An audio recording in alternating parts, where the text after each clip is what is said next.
목사님 기도하신 대로 여름이 이제 점점 지나고 가을이 다가오는 것 같습니다.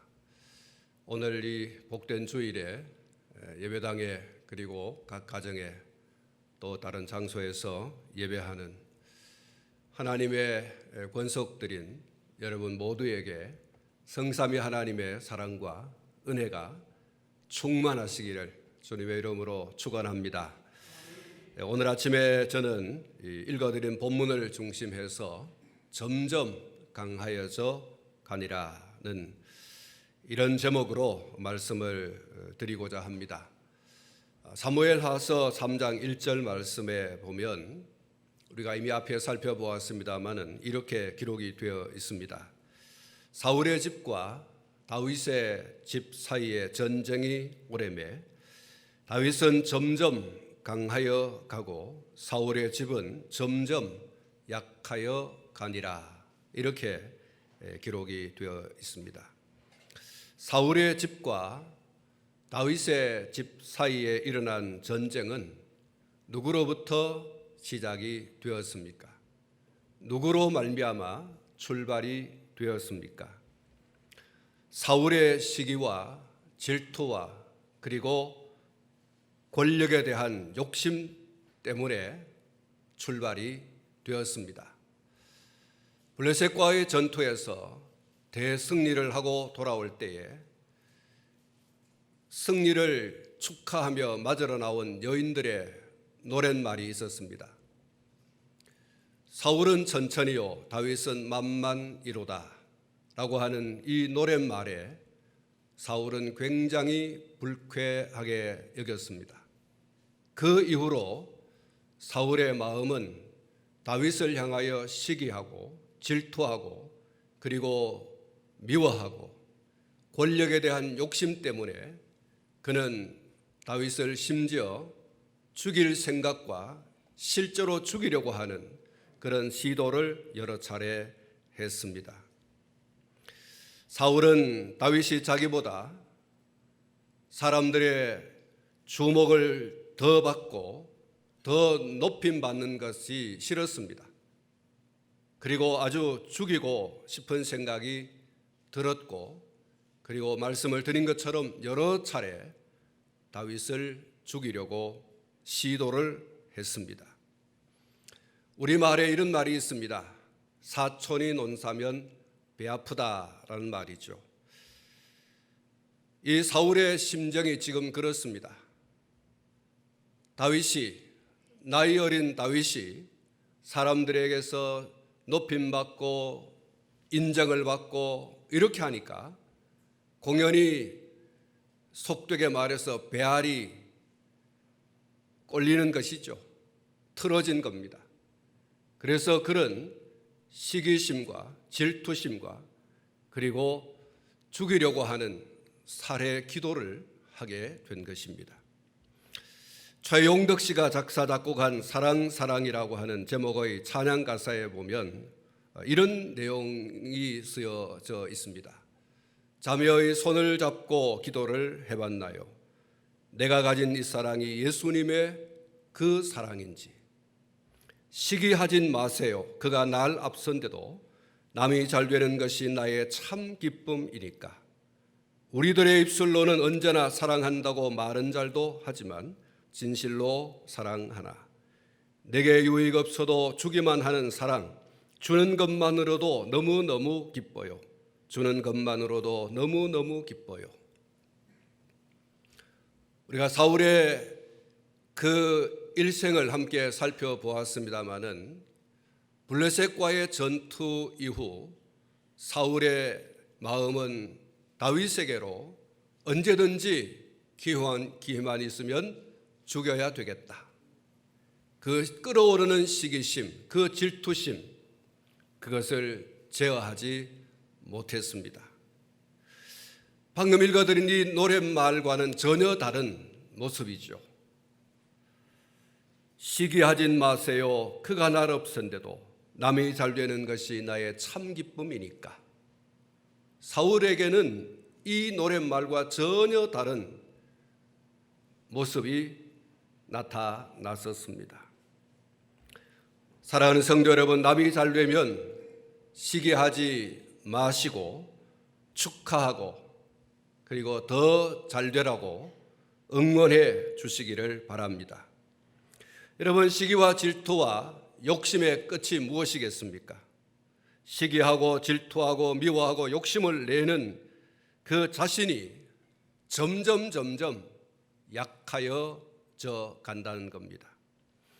그 인생이 황폐화되어지고 그리고 마침내 그의 가정과 가문을 멸문지화 그리고 멸족지화의 길로 이끌어가게 되고 마는 겁니다. 사울 왕이 그 대표적인 인물이 되고 말았지요. 그 반면에 다윗은 어떻습니까? 다윗은 점점 강하여 갔다라고 했습니다.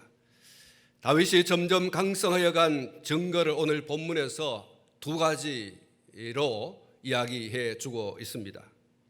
하나는 통합 이스라엘의 수도를 헤브론에서 예루살렘으로 천도하는 일입니다. 그런데 이 본문 말씀을 보면 다윗이 통합 이스라엘의 왕으로 등극을 하면서 제일 먼저 한 일이 수도를 예루살렘으로 천도를 하고자 합니다. 그러나 그곳에는 이미 여부수 족속이라고 하는 그 족속이 오래도록 토속민으로 살아가고 있습니다. 그들은 이스라엘 민족이 출애굽 시에 하나님께서 모세를 통하여 주시기로 약속한 바로 그 언약의 땅이었습니다. 그곳에 바로 여부수 사람들이 살고 있었던 것이죠. 그런데 하나님께서는 약속한 그 땅을 반드시 차지하라. 그 땅에 이미 둥지를 틀고 살아가고 있는 사람들, 소위 가나안 7 족속을 다 몰아내고 그 땅을 정복하라고 하셨습니다. 그 7 족속 가운데 하나가 여부수 족속입니다. 출애굽기 3장 1절부터 8절 말씀을 보면 이렇게 기록이 되어 있습니다. 모세가 그의 장인 미디안 제사장 이드로의 양떼를 치더니 그 떼를 광야 서쪽으로 인도하여 하나님의 산 호렙에 이르매 여호와의 사자가 떨기나무 가운데로부터 나오는 불꽃 안에서 그에게 나타나시니라. 그가 보니 떨기나무에 불이 붙었으나 그 떨기나무가 사라지지 아니하는지라. 이에 모세가 이르되 내가 돌이켜 가서 이 큰 광경을 보리라. 떨기나무가 어찌하여 타지 아니하는고 하니 그때에 여호와께서 그가 보려고 돌이켜 오는 것을 보신지라. 하나님이 떨기나무 가운데서 그를 불러 이르시되 모세야 모세야 하시매 그가 이르되 내가 여기 있나이다. 하나님이 이르시되 이리로 가까이 오지 말라. 내가 선 곳은 거룩한 땅이니 내 발에서 신을 벗으라.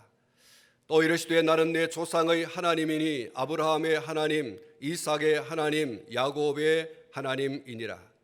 모세가 하나님 배웠기를 두려워하여 얼굴을 가리매 여호와께서 이르시되 내가 애굽에 있는 내 백성의 고통을 분명히 보고 그들이 그들의 감독자로 말미암아 부르짖음을 듣고 그 근심을 알고 내가 내려가서 그들을 애굽인의 손에서 건져내고 그들을 그 땅에서 인도하여 아름답고 광대한 땅, 젖과 꿀이 흐르는 땅, 곧 가나안 족속, 헷 족속, 아모리 족속, 브리스 족속, 히위 족속, 여부스 족속의 지방에 데려가려 하노라. 하나님께서 애굽에서 종살이하는 이스라엘 백성들 430년 동안 노예 종으로 살아가고 있는 이스라엘 백성들을 이곳으로 젖과 꿀이 흐르는 가나안 땅으로 인도하고자 했습니다. 그 땅에 이 7 족속이 있었다고 했습니다. 하나님께서는 그 7 족속을 쫓아내고 하나님 당신의 선민을 그곳에 심으려고 하신 것이죠. 그런데 다윗이 천도하고자 하는 예루살렘의 여부수 족속이 여전히 그곳에 남아 있었던 겁니다.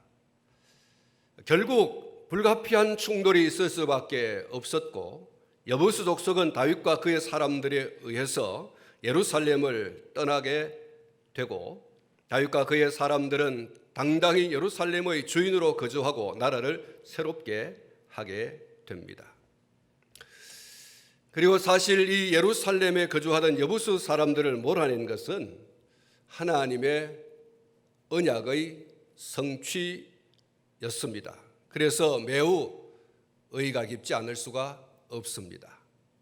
통일 이스라엘이 그리고 다윗이 이 여부수 족속을 예루살렘에서 몰아내고 그것을 이스라엘의 수도로 삼은 것은 대단히 의의가 깊다. 역사적으로 하나님께서 그 땅을 당신 백성을 심고자 하는 언약의 땅이기 때문에 이 땅을 다윗과 그의 사람들이 그 백성들이 차지하여 수도로 삼는다고 하는 것은 영적인 의미에 있어서 너무나 소중한 그런 의미가 있는 것입니다. 아무튼 이와 같은 다윗과 이스라엘 민족이 수도를 예루살렘으로 천도한 사실은 다윗 왕국의 강성을 의미하고 있는 것입니다. 그리고 또 하나는 13절부터 16절에 기록되어져 있는 다윗의 가계가 번성하게 되었다고 하는 것이 또 다른 강성의 한 면이라고 할 수가 있습니다. 당시의 사람들에게 있어서 자손의 번성은 그 가계의 강성이요, 왕에게 있어서 자손의 번성은 곧 왕권의 강성을 의미하는 것이었습니다. 시편 3절부터 5절 말씀 가운데 보면 보라, 자식들은 여호와의 기업이요 태의 열매는 그의 상급이로다. 젊은 자의 자식은 장사의 수중의 화살 같으니 이것이 그의 화살통에 가득한 자는 복되도다. 그들이 성문에서 그들의 원수와 담판할 때에 수치를 당하지 아니하리로다. 이렇게 기록이 되어 있습니다. 이런 의미에서 다윗의 자손이 번성했다라고 하는 것은 다윗의 강성, 다윗의 그 왕권의 강성, 이것을 의미하는 것이라고 할 수 있는 것입니다. 그리고 이렇게 강성하게 된 이유를 오늘 이 본문 10절은 이렇게 증거를 해주고 있습니다. 만군의 하나님 여호와께서 함께 계시니 다윗이 점점 강성하여 가니라. 같이 한번 따라 해보겠습니다. 만군의 하나님 여호와께서 함께 계시니 다윗이 점점 강성하여 가니라. 그렇습니다. 다윗이 헤브론에서 그를 지지하는 장로들과 그의 사람들과 이스라엘 모든 백성들을 이 예루살렘이라고 하는 곳으로 이곳이 우리의 수도다 하고서 정하고 그 수도를 향해서 진군하여 가 그 예루살렘을 마침내 여부수 족속을 쫓아내고 수도로 삼은 이것은 다윗의 강성, 점점 커가게 되어진, 번성하고 강성하게 되어진 한 면이라고 보고, 또 하나가 그 자손의 번성이라고 하는 말씀을 드렸습니다. 여러분, 이 강성하여져 가는 비결이 뭐였느냐? 바로 하나님께서 그와 함께 해주신 것이라고 했습니다. 다윗의 강성은 다윗 자신에게 있었던 것이 아니고 하나님께서 그와 함께 해주신 결과라고 하는 것입니다. 다시 말하면 하나님께서 함께 해주지 않았다고 하면 다윗의 강성은 찾아볼 수 없는 것이다 라고 말씀을 할 수가 있는 것이죠. 사울에 의해서 늘 곤욕을 치르고 바람 앞에 등불처럼 살아가면서도 자신을 시기하고 죽이려고만 하는 그에 대해서 앙심을 품지 아니하고 사실 두고 보자 라고 할 수 있습니다마는 다윗은 그런 마음이 없어요. 언젠가 기회가 되면 나는 당신을 그 자리에서 끌어내리고 당신을 없애버릴 거야, 당신 가문을 멸문지화시켜버리고 말 거야 라고 하는 생각을 가지지 않았어요. 그토록 사울에 의해서 모욕을 당하기도 하고 살해 기도를 당하기도 하고 이런 어려움의 시간들을 지내면서도 결코 그런 마음을 가지지 않았다고 하는 것이에요. 그가 하나님의 기름 부음 받은 자인 것을 사람들 가운데서 강조했어요.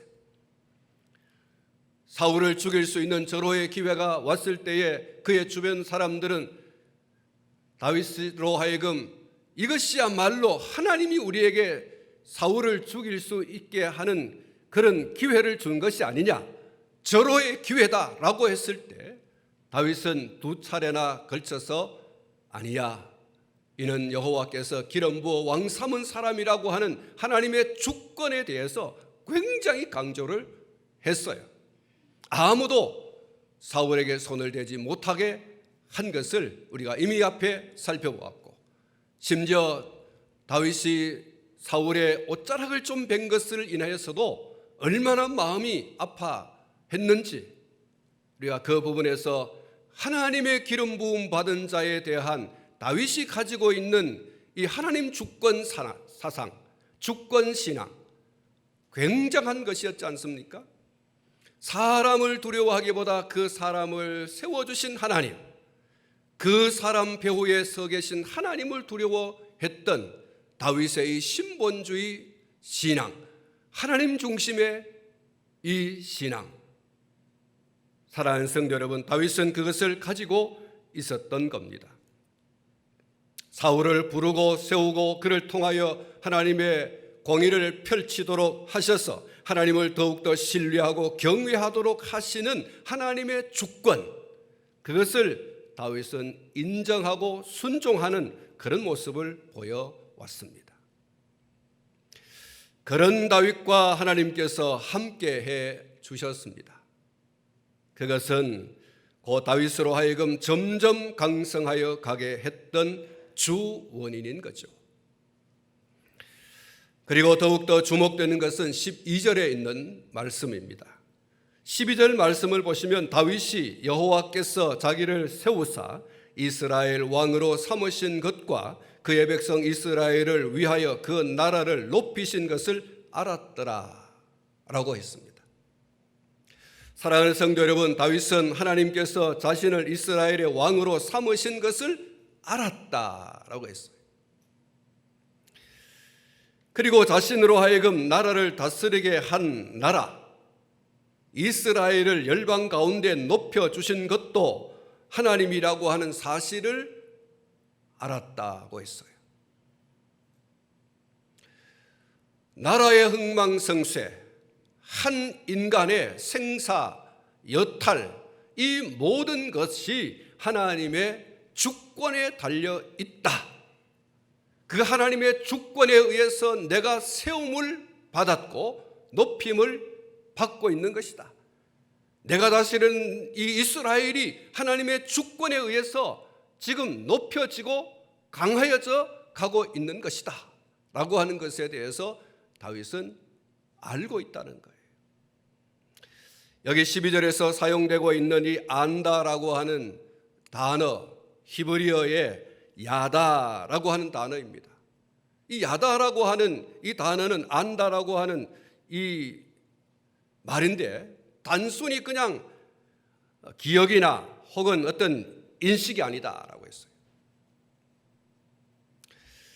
다윗은 이새의 아들로 태어나서 살아온 지난 세월 자신의 모든 삶을 뒤돌아보면서, 그리고 사무엘이 그의 머리에 기름을 붓고 헤브론에서 유다 지파의 사람들에 의해서, 그리고 11지파의 모든 장로들에 의해서 기름 부음을 받고, 그 후에 일어난 여러 가지 일들을 통해서 그는 하나님께서 하나님 당신의 주권으로 나를 여기까지 인도해 주셨구나. 나의 나된 것은 전적인 하나님의 은혜구나. 이 사실을 알았다는 거예요. 이스라엘을 열방 가운데 높여주신 이 모든 일들이 하나님의 주권적인 역사구나. 하나님의 은혜이구나. 지난날에는 희미하게 알아오던 것을 이제 다윗이 통일 이스라엘의 왕이 되고 나서 수도를 예루살렘으로 천도하고 자기 자신의 번성한 것을 바라보면서 확실하게 알았다는 거예요. 그래서 여기 12절에 나와 있는 이 야다라고 하는 단어는 경험을 통해서 확실하게 알았다라고 하는 그런 의미를 가지고 있습니다. 헬라말의 기노스코라고 하는 단어와 같은 의미를 가지고 있습니다. 희미하게 알던 것을 경험이라고 하는 것을 통하여 확실하게 아는 그것을 야다 혹은 기노스코라고 하는 거죠. 지난 세월 걸음걸음 사건을 뒤돌아보면서 이 사건도 하나님의 주권적 역사였고 이 사건도 하나님의 주권적인 역사였고 오늘 내가 이 자리에 있게 되어진 것이 바로 하나님의 주권적 역사요 은혜구나. 그것을 확실하게 붙잡았다는 거예요. 그렇습니다. 사랑하는 성도 여러분, 자신의 지난 삶을 통해서 특별히 자신의 승승장구하는 삶을 통해서 이 모든 잘 되어지고 있는 소위 형통한 이 삶이 다 하나님의 주권적 섭리였다. 이 사실을 그는 알고 인정한 거죠. 여러분, 이것이 참 쉽지 않습니다. 많은 사람들은 오늘의 이 영광, 그리고 지난 시간들 속에 이루어진 어떤 영광의 자취들, 이 모든 것이 내가 수고하고 내가 노력한 산물이요 결과다라고 생각하지, 이것이 하나님의 주권적 섭리에 의한 산물이요 결과다. 그래서 하나님의 주권을 인정하고 하나님께 영광을 돌려드리고, 물론 어떤 소수의 사람들은 그렇게 하지만 많은 사람들은 그렇게 하지 않습니다. 내가 수고하고 내가 노력하고 내가 애쓰고 내가 땀 흘리고 내가 피 흘리고 내가 시간 들이고 내가 물질 들이고 내가 노력을 다하고 몸들여서 이렇게 한 것이지 누구 덕택으로 내가 이렇게 됐다고 그러면서 모든 영광을 자기에게 돌리는 이런 사람들이 있는 것입니다. 다윗이 자신이 왕된 것과 이스라엘 민족을 열방 가운데 높여진 것이 하나님의 주권적인 섭리라고 하는 사실을 알고 그리고 인정했다라고 하는 것은 대단한 영성이죠. 깨어있는 영성이에요. 순전한 영성입니다. 우리 신앙의 선배 바울도 같은 맥락에서 이렇게 고백을 했습니다. 고린도전서 15장 10절 말씀에 그러나 내가 나된 것은 하나님의 은혜로 된 것이니 내게 주신 그의 은혜가 헛되지 아니하여 내가 모든 사도보다 더 많이 수고하였으나 내가 한 것이 아니요 오직 나와 함께 하신 하나님의 은혜로라. 우리 한번 마지막 부분을 함께 따라하겠습니다. 내가 한 것이 아니요 오직 나와 함께 하신 하나님의 은혜로라. 그렇습니다. 바울은 이방인의 사도로 부름을 받았어요. 다메섹으로 가던 그 도상, 그 길에서 예수님을 만났습니다. 그리고 그가 예수님을 만난 이유에 대하여 왜 예수님께서 그를 만나셨는지에 대한 이유를 말씀하셨습니다. 이방인의 사도로 세우기 위해서 사울을 불렀다고 했습니다. 그리고 그는 이후 이방인의 사도로 사역을 했습니다. 그의 서신 속에 그는 많은 고난과 역경의 날들을 지냈습니다. 그 많은 고난과 역경 속에서도 그가 발이 닿는 곳마다 교회를 세웠고 그리고 그곳에 사역자들을 세우고 교회를 든든하게 세워가도록 권면하고 그리고 교육하고 가르치는 이러한 사역을 해왔었습니다. 그는 그야말로 이방인 사도의 주도적인 역할을 한 굉장한 프론티어입니다. 개척자이죠. 그는 자신만만하게 사람들에게 이렇게 이야기해야 됩니다. 내가 얼마나 많은 고난과 역경을 겪었느냐. 때로는 눈물을 흘리고 때로는 참으로 죽을 고비도 겪으면서 내가 교회를 세워왔다. 이 모든 것이 나의 수고요, 나의 모든 그런 시간을 들이고 몸을 들이고 한 그 결과다 라고 하면서 내가 이렇게 말할 수 있습니다. 누가 이 일을 달겠습니까? 이 일을 달 만한 사람이 아무도 없음에도 불구하고 여러분, 바울은 이렇게 고백하는 거예요. 내가 한 것이 아니요 나와 함께 하신 하나님의 은혜로라. 여러분, 이 말씀의 대목을 보면 오직이라고 하는 말이 있어요. 오직 나와 함께 하신 하나님의 은혜로다. 다시 말하면 오직 하나님의 은혜가 없었다고 하면 나는 이 사역을 감당하지 못했을 거라고 하는 그의 고백이에요. 하나님께서 나에게 은혜를 부어주셨기에 내가 이 사역을 감당할 수 있었다라고 하는 거예요. 고난을 이길 수도 있었고 수많은 역경을 이길 수도 있었고 그리고 교회를 세울 수도 있었다는 거예요. 하나님의 은혜가 아니었다고 하면 나는 아무것도 할 수 없었다. 이게 다윗의 사역에 대한 고백입니다. 이스라엘 백성들이 하나님의 주권적 역사로 출애굽을 했습니다. 하나님의 주권적 역사가 거기까지만 이었습니까? 아닙니다. 하나님의 주권적인 역사는 그들의 광야 40년을 한결같이 함께 했습니다. 출애굽기 13장 21절로 22절 말씀을 보면 이렇게 기록이 되어 있습니다. 여호와께서 그들 앞에서 가시며 낮에는 구름 기둥으로 그들의 길을 인도하시고 밤에는 불 기둥을 그들에게 비추사 낮이나 밤이나 진행하게 하시니 낮에는 구름 기둥 밤에는 불 기둥이 백성 앞에서 떠나지 아니하니라. 여기 떠나지 아니했다라고 하는 이 말을 헬라 말로 말하면 임마누엘입니다. 할렐루야. 하나님께서 그들과 함께 계셨다. 임마누엘이라는 거예요. 구름 기둥과 불 기둥을 한마디로 말하면 임마누엘입니다. 낮에도 밤에도 하나님께서 그들과 함께 동행하셨더라. 임마누엘 하셨더라.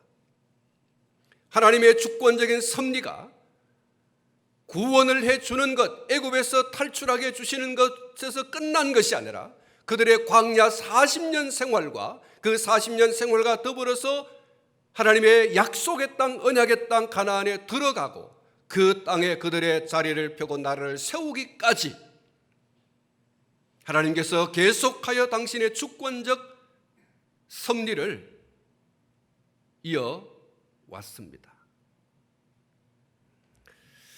신명기 32장 7절로 14절에 놀라운 말씀이 기록이 되어 있습니다. 옛날을 기억하라. 역대의 연대를 생각하라. 내 아버지에게 물으라. 그가 내게 설명할 것이요 내 어른들에게 물으라. 그들이 내게 말하리로다. 지극히 높으신 자가 민족들에게 기업을 주실 때에, 인종을 나누실 때에 이스라엘 자손의 수효대로 백성들의 경계를 정하셨도다.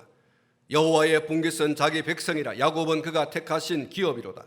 여호와께서 그를 황무지에서 짐승이 부르짖는 광야에서 만나시고 호위하시며 보호하시며 자기의 눈동자같이 지키셨도다. 마치 독수리가 자기의 보금자리를 어지럽게 하며 자기의 새끼 위에 너풀거리며 그의 날개를 펴서 새끼를 받으며 그의 날개 위에 그것을 엎는 것 같이 여호와께서 홀로 그를 인도하셨고 그와 함께한 다른 신이 없었도다. 여호와께서 그가 땅의 높은 곳을 타고 다니게 하시며 밭의 소산을 먹게 하시며 반석에서 꿀을 굳은 반석에서 기름을 빨게 하시며 소의 엉긴 젖과 양의 젖과 어린 양의 기름과 바산에서 난 순양과 염소와 지극히 아름다운 밀을 먹이시며 또 포도즙에 붉은 술을 마시게 하셨도다. 사랑하는 성도 여러분, 여기 보십시오. 특히 10절 말씀을 보시면 호위하시며 보호하시며 자기의 눈동자같이 지키셨도다. 할렐루야. 여러분 40년 그 광야 생활 속에 하나님께서 호위하시며 보호하시며 자기의 눈동자같이 지켰다 그랬어요. 하나님의 주권적 섭리가 끝난 것이 아니라 계속해서 그들의 삶 가운데 함께 하셨다는 거예요. 13절 14절 말씀해 보시면 다니게 하시며 먹게 하시며 빨게 하시며 먹이시며 마시게 하셨다고 그랬어요. 이스라엘 백성들의 전반적인 삶에 하나님의 주권적 섭리가 행사되지 않은 곳이 없었어요. 너무너무 세세하게 세밀하게 하나님 당신의 백성들에게 하나님 당신의 주권적 섭리는 계속되었어요. 호위하시며 보호하시며 자기의 눈동자같이 지키셨도다. 다니게 하시며 먹게 하시며 빨게 하시며 먹이시며 마시게 하셨도다. 지나온 삶이 그냥 저절로 살아온 것 같고 내가 수고하고 노력해서 살아온 것 같지만 결코 그렇지 않다는 거예요. 이스라엘 백성들의 출애굽과 그들의 모든 삶이 그냥 되어진 것 같지만 그렇지 않다는 거예요. 그래서 모세가 교육적 차원에서 백성들에게 얘기하는 것입니다. 너희 조상들에게 한번 물어봐라. 오늘날 너희들이 오늘 이렇게 번창하고 번성하고 하는 이 모든 것들이 누구 덕택인지 누구의 은혜로 되어진 것인지 한번 물어봐라. 아마 그들은 대답할 것이다. 그들의 삶의 현장 속의 사건들이 누구에 의해서 아름답게 매듭이 지어졌고 오늘의 우리가 있는지 물어보면 대답할 것이다. 그 모든 것이 여호와 하나님의 주권적인 역사 속에 되어졌다라고 하는 사실을 듣게 될 것이다. 찬송가 301장 1절과 2절에 이렇게 쓰여져 있습니다. 지금까지 지내온 것 주의 크신 은혜라. 한이 없는 주의 사랑 어찌 이루 말하랴. 자나깨나 주의 손이 항상 살펴주시고 모든 일을 주 안에서 형통하게 하시네. 몸도 마음도 연약하나 새 힘받아 살았네. 물붓듯이 부으시는 주의 은혜 족하다. 사랑 없는 거리에나 험한 산길 헤맬 때 주의 손을 굳게 잡고 찬송하며 가리라. 할렐루야. 사랑하는 성도 여러분, 이 찬송이 오늘 저와 여러분들의 정말 변함없는 그런 신앙의 고백이 되어질 수 있기를 축원합니다. 늘 돌아보면서 지금까지 지내온 것 주의 크신 은혜라. 내가 돌아온 내 삶의 자취를 하나씩 둘씩 이렇게 돌아보고 돌아보니 그 모든 삶의 자취 속에 하나님의 주권적 섭리가 여전히 있더라. 그리고 오늘 내가 확신하고 또 확신하는 것은 하나님의 은혜로 내가 살아왔다는 것이다. 수많은 인생의 고비가 있고 위기가 있었고 역경이 있었고 가슴이 찢어지는 듯한 슬픔의 날들이 있었지만 그 모든 날들 속에 하나님은 나와 함께 임마누엘을 하셨다. 돌아보니 그렇다. 사랑하는 성도 여러분, 하나님께서 여러분과 함께 하심으로 여러분과 여러분의 가정과 여러분의 산업이 점점 강성해 갈 수 있기를 축복합니다. 돌아보십시오. 그리고 여러분 확실하게 여러분 인정하고 그리고 아시기를 축원합니다. 여러분 이게 축복이에요. 여러분, 하나님의 은혜였다라고 하는 것을 아는 것이요, 축복이에요. 여러분, 그 알미 무엇을 가져옵니까? 하나님을 절대 신앙하고 살아가는 거예요. 신앙의 변함이 없는 겁니다.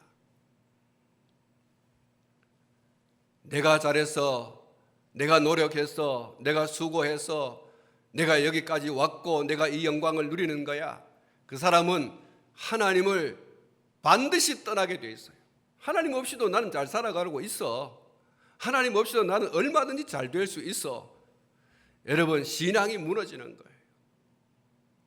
다윗이 그의 일생에 좀 질곡이 있기는 합니다만, 신앙에 좀 기우가 있기는 하지만, 그러나 그의 인생의 그 저변에 깊이 깔려져 있는 철저한 신본주의, 하나님 중심의 신앙, 하나님 주권 신앙, 그것만큼은 여러분 뽑히지 않습니다. 그래서 그가 잘못을 범하고 난 다음에 선지자가 나타나서 막 공박을 하고 회개하라고 막 책망을 할 때, 여러분, 다윗은요 꼬꾸라집니다. 하나님이여, 하나님이여, 내가 죄를 지었습니다. 그러면서 막 통회하고 잡아가지 않습니까? 그 심령의 저변에 그 깊은 곳에 있는 하나님에 대한 신앙이 끌어올라지는 거예요. 그래서 다시 하나님께로 돌아오는, 이게 다윗에게 있었던 겁니다. 여러분, 우리도 다윗처럼 우리의 인생의 길을 쭉 돌이켜보면서 여기까지 온 것이 하나님의 은혜였구나, 여러분, 확실하게 붙잡을 수 있기를 축원합니다. 확실하게 알아야 돼요. 야다, 희미하게 알던 것을 확실하게 아는 지식, 이게 오늘 우리에게 필요해요. 이것이 우리로 하여금 앞으로의 우리의 인생길을 하나님께 전적으로 맡기고 하나님을 의지하며 어떤 일이 있어도 합력하여 선을 이루시는 하나님을 믿는 믿음 안에서 흔들리지 않는 신앙을 지켜갈 수 있는 겁니다. 그리고 또한 하나님 앞에서 살아갈 수 있는 거죠. 이게 오늘 우리의 신앙이어야 됩니다. 다윗이 점점 강성해 가는 그 저변에 하나님께서 그와 함께 하신 것이 아니면 다윗은 강성해 갈 수 없었어요. 그리고 하나님께서 다윗과 함께 하실 수밖에 없었던 다윗에게 있던 신앙, 무슨 일을 당해도 오직 하나님 중심으로 살아왔던 다윗. 하나님이 함께 주지 않으면 나는 아무것도 아니라고 하는 철저한 하나님을 의지하는 신앙, 하나님 주권을 인정하는 신앙. 여러분, 이 신앙이 바로 다윗의 신앙이고, 이 신앙을 가지고 있는 다윗을 하나님께서 함께 해주셨다는 거예요. 그것이 강성의 비결입니다. 오늘 사랑하는 성도 여러분, 저와 여러분, 그리고 우리의 가정, 이 점점 강성해져 가는 복을 누리는 자가 되기를 축원합니다. 가정이 되기를 축원합니다. 하나님이 함께 하셔야 됩니다.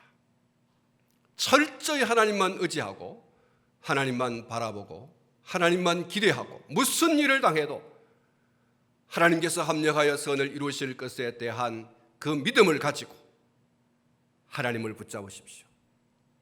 그러면 다윗의 이 점점 강성하여 가는 이 축복이 오늘 우리의 것이 될 줄로 믿습니다. 다윗의 그 역사가 우리의 역사가 되고 다윗 가문의 역사가 우리 가문의 역사가 되어질 줄로 믿습니다. 이 은혜가 여러분 가운데 있기를 주님의 이름으로 축원합니다.